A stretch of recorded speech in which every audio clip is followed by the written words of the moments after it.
Have a look at this.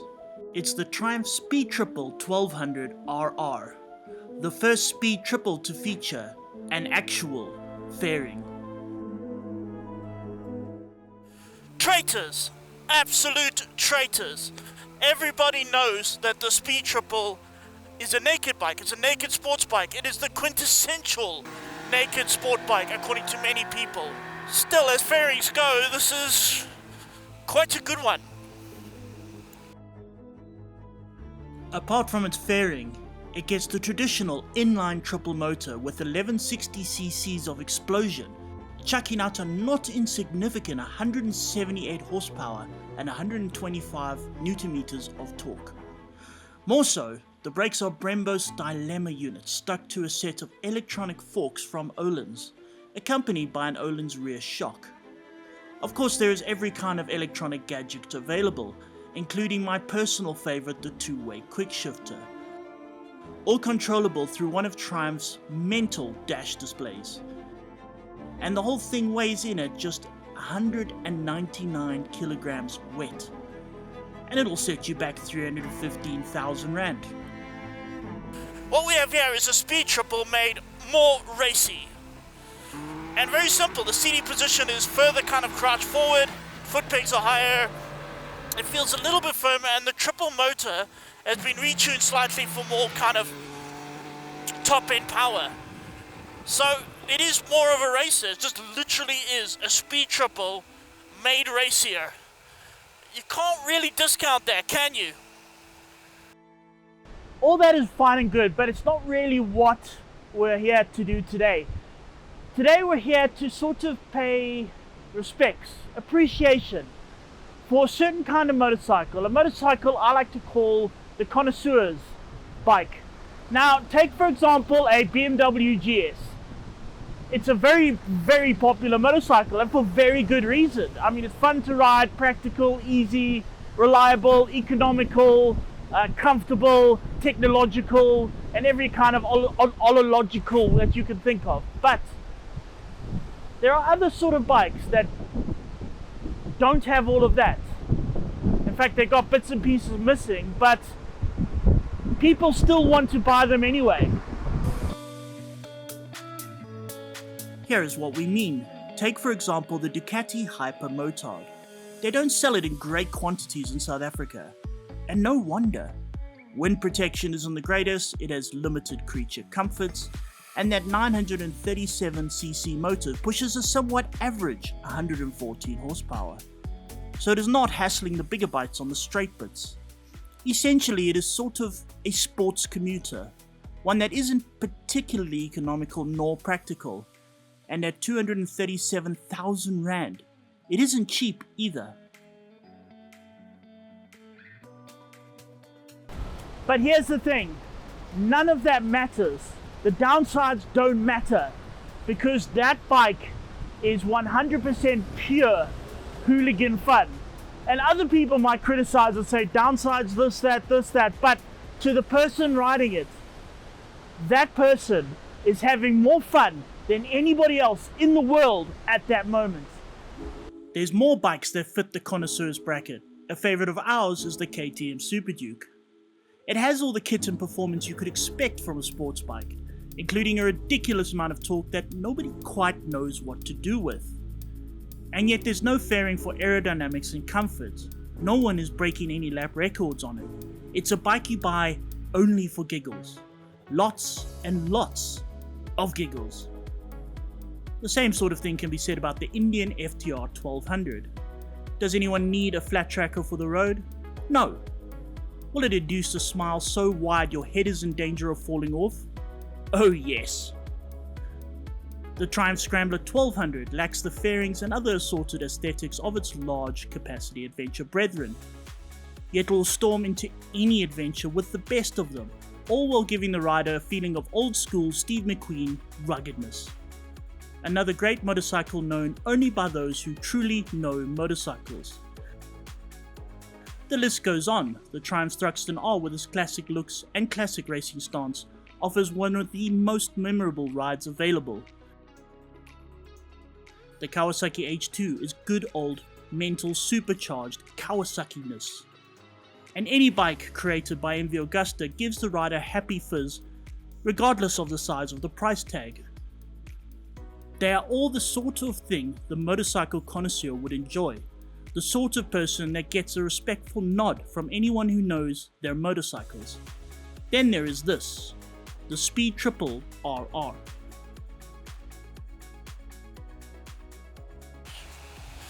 Yeah, okay, so the racerizing of this motorcycle has caused a few problems. Believe it or not, even though it's naked, the Speed Triple is a rather comfortable motorcycle. You sit very kind of upright, your foot pegs are very low, and you kind of can get around very easily. It is very, very comfortable. This specific motorcycle is not so comfortable. The foot pegs are a lot higher up, so I'm sort of in a cramped position over here. The handlebars are a lot lower, a lot further forward, so you can actually see I'm right here. I've got my face almost in the camera over my hands. And when you first get on, you first start riding, it is a bit agonizing. I'm just wholeheartedly honest with you, it's quite agonizing. Although you do eventually start getting used to it after a while, but let's just say it's not as comfortable as the Speed Triple. And it's got a screen, it's got a fairing, and a lot of people would say, yeah, but there we go, some more wind protection. Not protection, aerodynamics. The screen is very low, very sort of bubbled, so it will give you protection, but then you have to sort of crouch down like a mini racer in order to get to it. So that's not that good.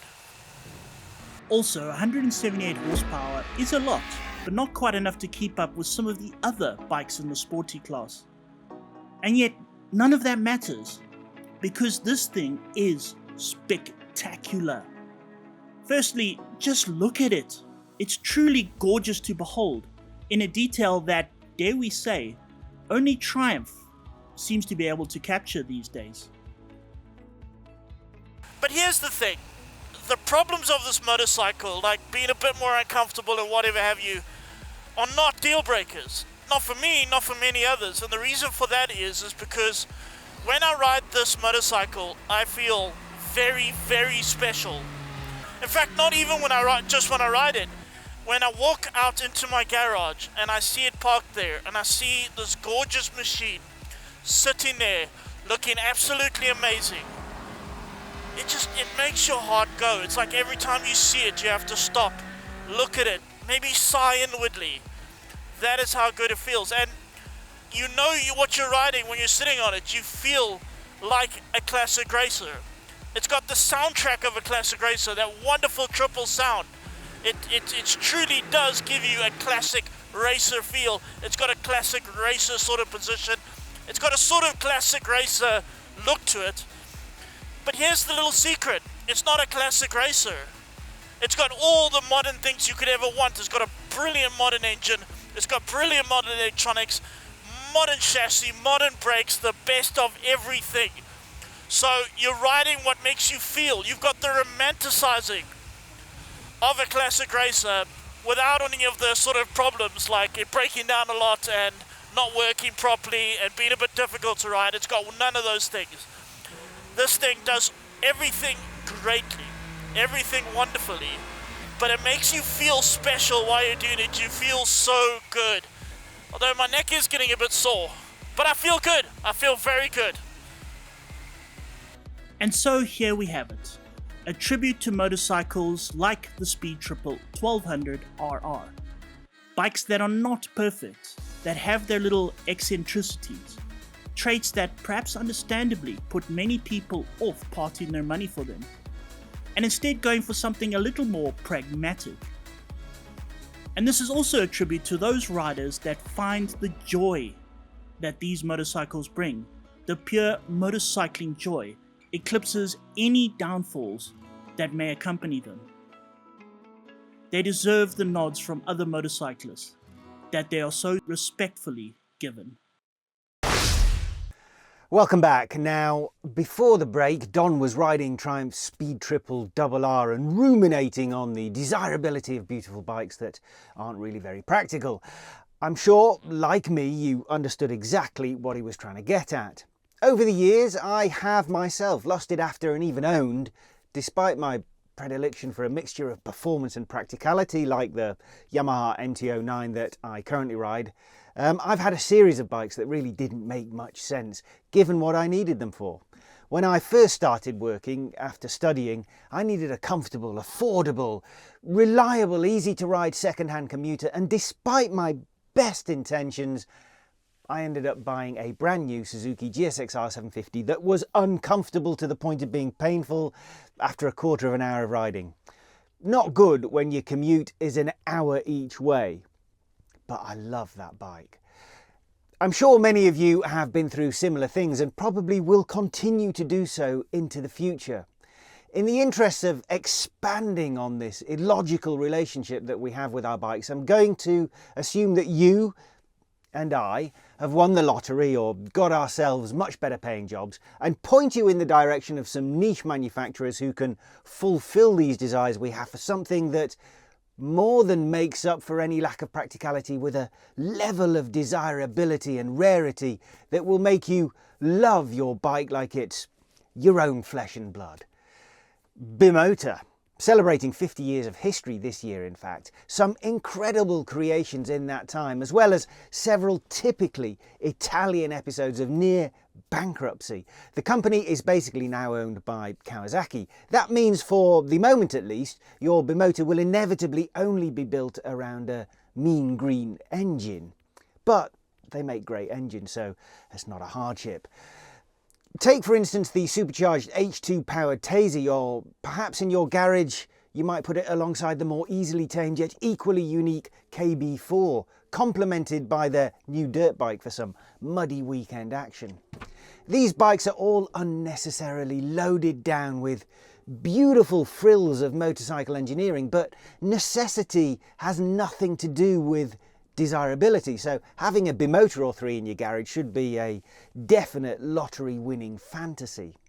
As should the legendary English, yet actually these days French marque, Brough Superior. I've been to their factory near Toulouse in southwestern France, and the passion, innovation and the engineering excellence that runs through the veins of everybody who works there is clear for all to see.